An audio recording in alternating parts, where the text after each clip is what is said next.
Let's look at each type. So here would be our drawing if you want to draw it. Here's how it would look. This is how it looks under the microscope. Under the microscope, we're going to look at it two ways under the microscope, but some students get this one and another tissue type confused.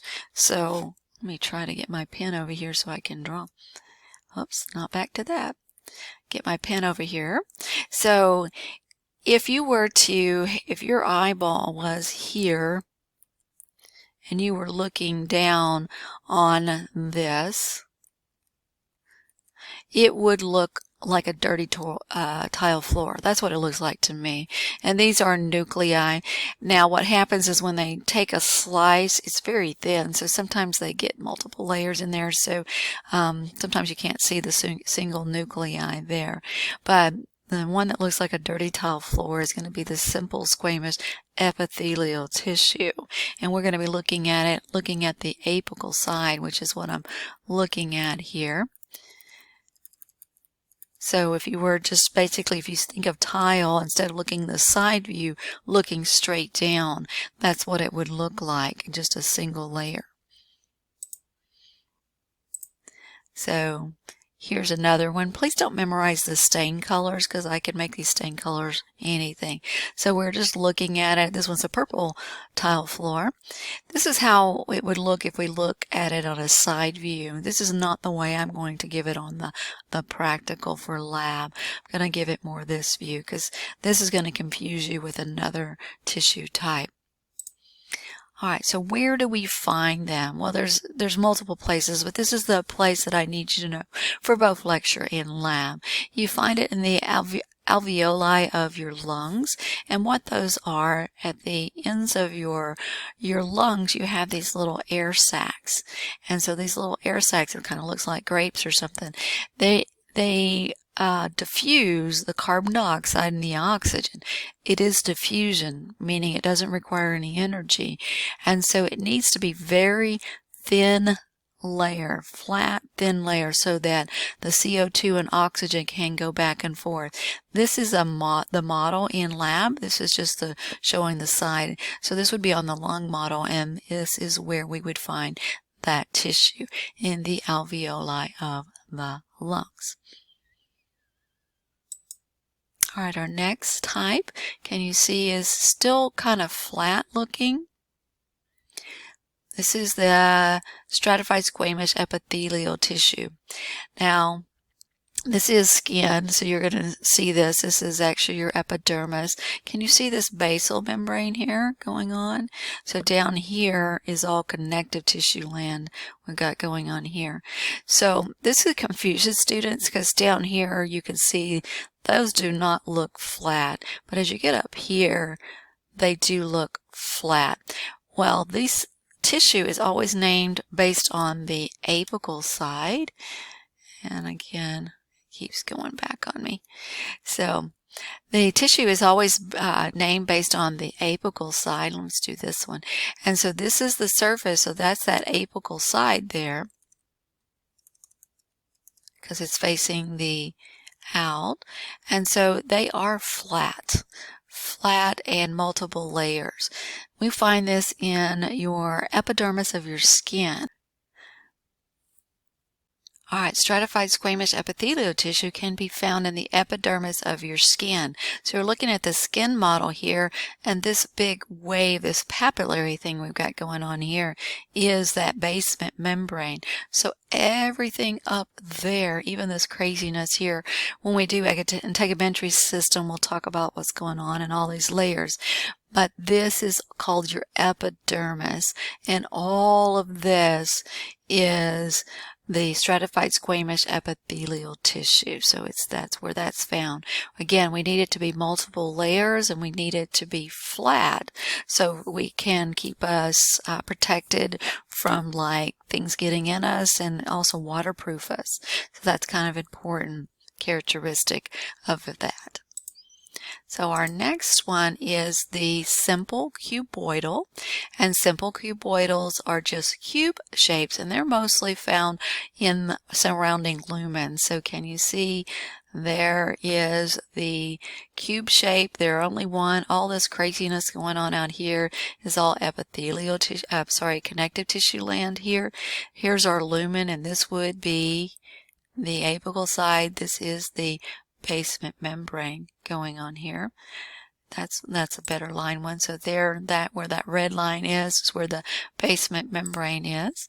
Where do we find these? Well, for your lab and lecture tests, you need to know that you can find these in your kidney tubules. And so what you're looking at here is, this is the kidney model here. And you are looking at a nephron, and we are looking at one of these little balls right here. And so can you see the little lining? The little models do a pretty good job. So this is where we find your simple cuboidal epithelial tissue in your kidney tubules. And again, there's some absorption and secretion stuff going on there. Alrighty. Our next ones, if you want to draw it, it would be long cube shape, long. Okay, our next one is simple columnar epithelial tissue. If you'll notice, they're long column shape. Notice how the nuclei line up with one another really well. And so this is a beautiful picture here. And so can you see they're almost lined up? This is the apical side. Here's our basement membrane. This is all connective tissue land here. This is also another really pretty here. Here is our apical side. This is all connective tissue in here. Where do we find these? Well, we're going to find these in your small intestine. So what you're looking at here is the model. This is the small intestine cut open. Can you see the model tries to give it away there, that they are simple columnar, and we do have some absorption that needs to take place in there. So they do need to be only single layer. If you're wondering what this is your pancreas that you're looking at there. Next one is the pseudostratified columnar epithelial tissue. Here's how it looks, so you can draw that picture. And again, the reason, look here on the microscope, it looks stratified. It totally looks stratified, but it's not stratified. If we could trace them down, they actually go straight down and there's just one layer. So the pseudo means false. So a pseudopod, you may have heard of that in biology, is, they say, a false foot organism. So pseudo means false. So it's falsely stratified. It's not really stratified, but it is column. For lab's sake, these are all going to be the ciliated ones because it's going to be really hard for you to tell what's going on if not. So if you see the cilia, you know it's a pseudostratified columnar epithelial tissue. And what these and the columnar have in them, they have these things called goblet cells. Here's one here, and sometimes we can see here's one over here. You probably can't tell, but it's an opening. So let me go to another picture, maybe you can see. Well, let's stop here. So where we're going to find the pseudostratified columnar epithelial tissue is going to be inside your trachea. Do you remember on the rat, it was those rings? So lining on the inside of that is where we're going to find the pseudostratified. We also find them in the bronchial tubes. So down inside there is where we're going to find these. So it lines that. So here's our bronchial tube. So we're not talking down here in the alveoli. We're talking here in those bronchial tubes and also in your trachea. So it lines the inside. What those little cilias do, they wave back and forth and they help catch debris so it doesn't end up in your sacs of your lungs here. So it's a real important function of those little ciliated things. And so they secrete mucus, it'll catch debris, and then you will can cough that up. So here's a little tidbit for you guys that might smoke. Nicotine actually paralyzes the cilia so it can't sweep back and forth, and that's why debris ends up in your lungs. So, and it's nicotine, so even the e-cigarettes, which has nicotine, so it's not a good thing. All right, here's the goblet cell. There's one right there. one there. They secrete mucus, and so that mucus, it's in those columnar, simple and the pseudostratified do these. They both secrete. They secrete a mucus. Here's what they do. They secrete this little mucus, and it'll go on that apical side, and it'll help those cilia. It'll help them catch debris. So that's the function of the little goblet cells.